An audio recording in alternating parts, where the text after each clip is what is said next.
How are you? Welcome to my kitchen again. Today we're going to do a very American thing. We're going to cook the tomato.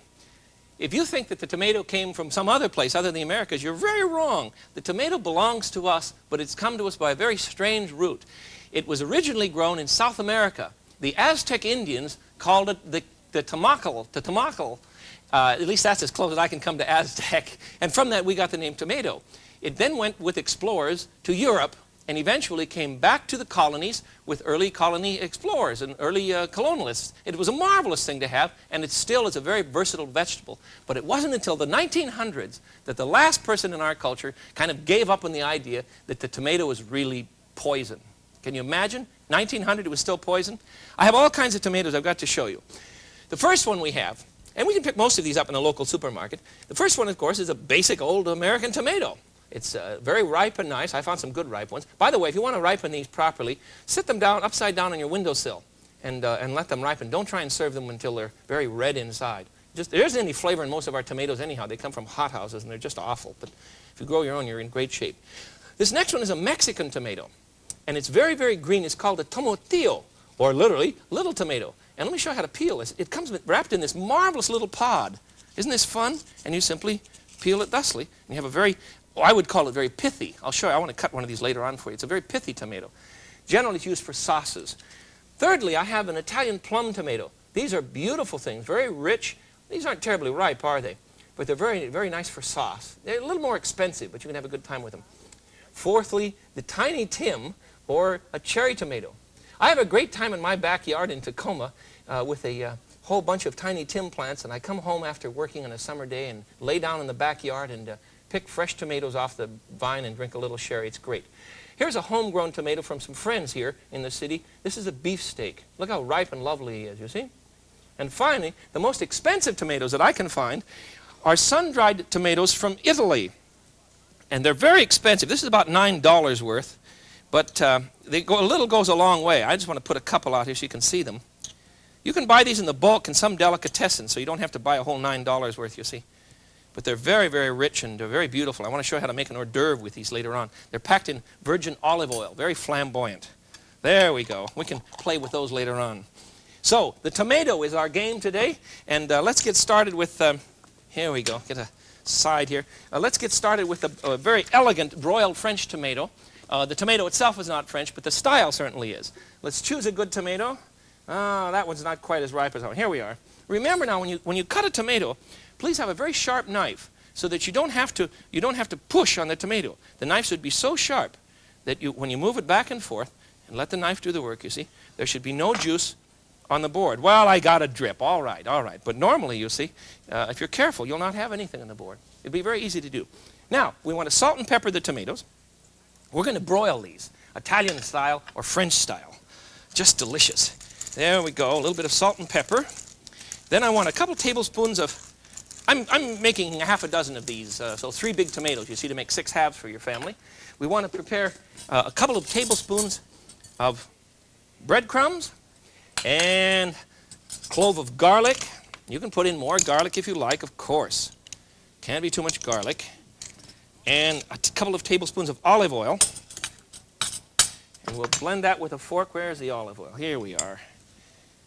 This is just one of my favorite ways to enjoy tomato ever. I just love them. And we'll mix that up. We have a nice paste now, you see? A nice heavy paste. And we'll put that paste, fingers are best here, put the paste on top of the old tomato. Okay, let's try another one here. There we go. See, just smash it out there.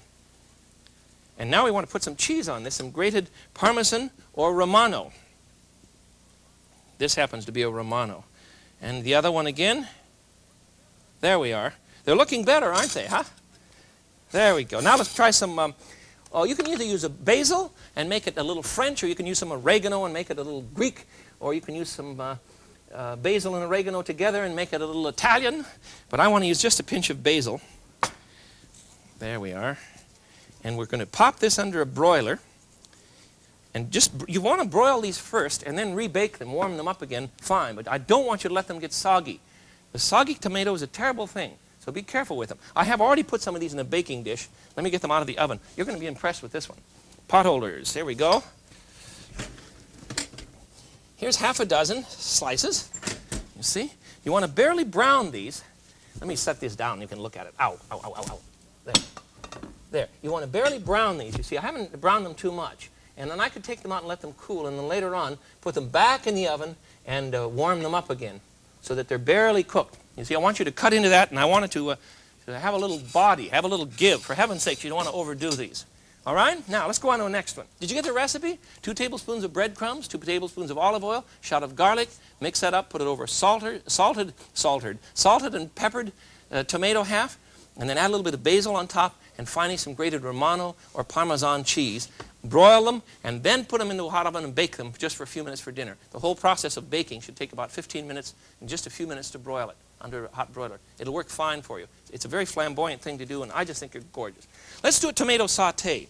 Get a burner going here, and I'll give you a good recipe for something that you can prepare in a great hurry with fresh tomatoes. Tomata. You know, Tom Jefferson loved the tomato. And he called it, he pronounced it tomata. And in his journal, the very late 1700s and early 1800s, here's old Tom cooking away on his lovely tomatas. So I'll show you how to make a tomata saute. First of all, I want a couple stalks of celery here.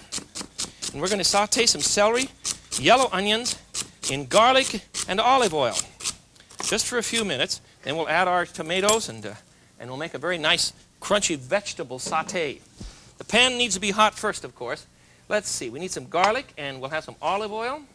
Get all the ingredients out here for you. And finally, I have some tomatoes. I have about 6 of them here. We'll get this started right now by putting some olive oil in the hot pan. There we go.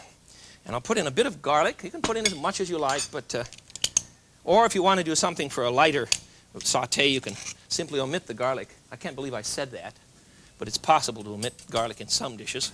Like waffles, you know, something like that. Okay, there it is. Now let's put in some, here we are. Here's the other ingredient I didn't tell you about. Nice fellow, huh? We're going to use some yellow onions into our pan. Vegetable saute, primarily tomatoes. And we'll throw in some celery, garlic and olive oil, celery and onions. Remember how to flip these? Just let them pull to the center of the front of the pan, then give them a good flip, you see? Let it ride down to the center and give it a flip. We'll let those saute, and then we'll add our tomatoes after the vegetables are barely tender. We don't want to go too far with it, and you certainly don't want to put the tomatoes in too soon, or they'll turn to sog. You know what I mean? We don't need that at all. All right, while that's cooking, let's go on to another one here for us. Have you ever made your own homemade tomato soup? It's so simple, it's just marvelous. Let me show you what I mean. We'll get another one going here, and you saute tomatoes in butter. I've got about half a dozen tomatoes here. And we'll saute them with a bit of, good Lord, my butter's melting like crazy up there. I better get rid of it. Don't leave your butter near the stove. It'll become rancid and melt, and you'll have all kinds of problems. Normally, you do not see me using butter for frying, do you? I usually use peanut oil or olive oil. But in this case, I want a very rich soup. So I'm going to saute 6 tomatoes, chopped up, very coarse, peel, rind, pit, the whole works. Seeds. By the way, the seed raises a question. Is the tomato a vegetable or a fruit? Technically, because it is formed from an ovum, something to do with the seed structure, it is really called a fruit. And it's on a vine and it's off the ground. It answers all of those things. But we've had arguments about that for years. Prior to 1890, there was a law in the books that said that you could not avoid paying the tax on vegetables. And they went to the Supreme Court of the United States to decide in 1893 whether or not the tomato was a vegetable or a fruit, because there was a vegetable tax, but there was no fruit tax. And the Supreme Court decided that it's a vegetable. It's really not a vegetable. It's really a fruit. But we use it like a vegetable. Okay, the tomato soup is going. I think it's about time to add our... sure it is. It's about time to add our tomatoes to the... you know what I've done? I put the wrong tomatoes in the wrong pan. These carefully cut ones go in our saute. And I'll show you why. The crudely cut ones that I have here are really for our tomato soup. I have tomatoes coming out my ears here.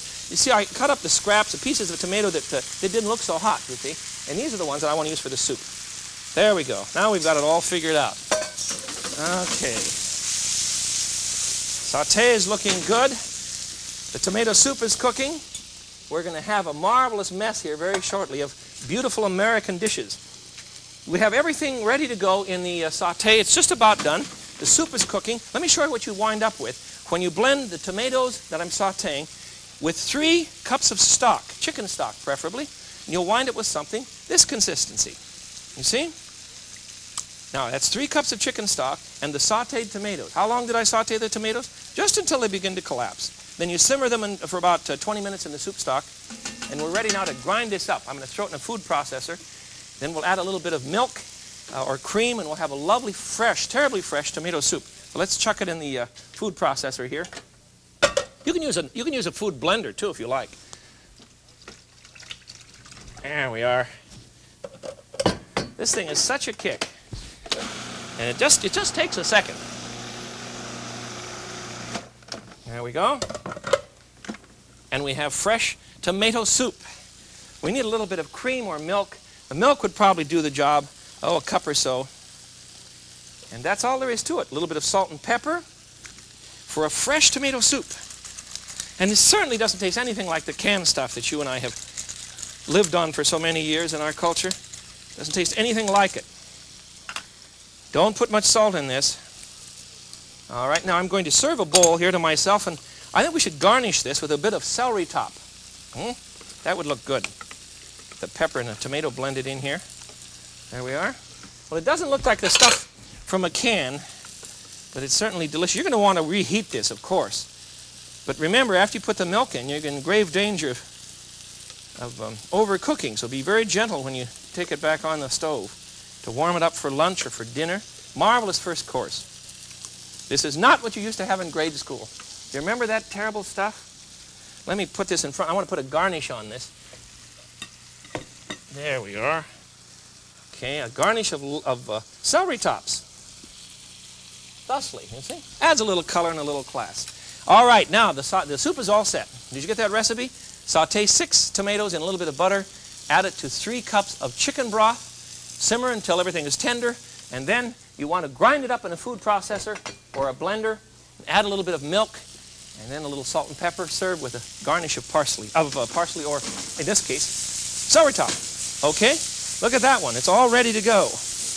The tomato sauté is done. And if you like, of course, you can put a bit of salt and pepper on this. I don't think we're going to have to do that. Let's try it here. Isn't this gorgeous? Look at that. You see, just heat the tomatoes. For heaven's sakes, don't overcook them. I'll set this down. Where am I going to set it down? The pile's getting bigger and bigger. And that's the way it should be. Let's try over here. One last spot. Did you see, earlier I prepared a tomato pie for you? It's a quiche.